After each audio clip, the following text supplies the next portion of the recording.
Đi có khe lâu là si hai mà si mãi bây giờ bay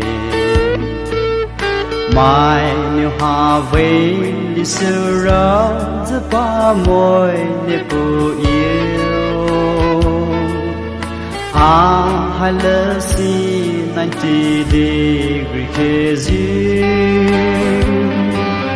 khá mà xa mai si mai quay sầu thế vai lại vô ra làm ngô show ra lại rê nè phụ yêu rai cho kỳ cô khi mai chiều về lâu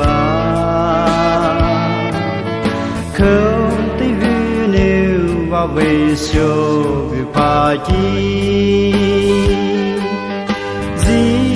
à nếu anh chờ câu kỳ lâu đã khai bài rê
As mohe na pai ana দেখা যায় ও আপু আনা দিজি পমুকি নিগি নগো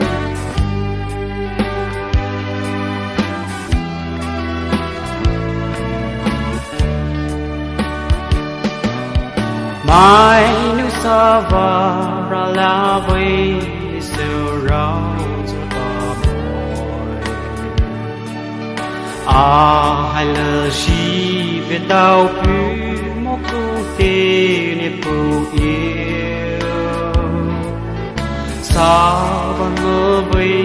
đi rào bao mơ môi chỉ lý rào thì bao mơ phụ nè phụ yêu ra mơ mơ show ra lại rai cho đi cô khi mai cho về lâu câu tay bu nhiều và vui show và kỳ chỉ nhiều giờ câu kỳ lo đã cái bài rê ra mô show ra lại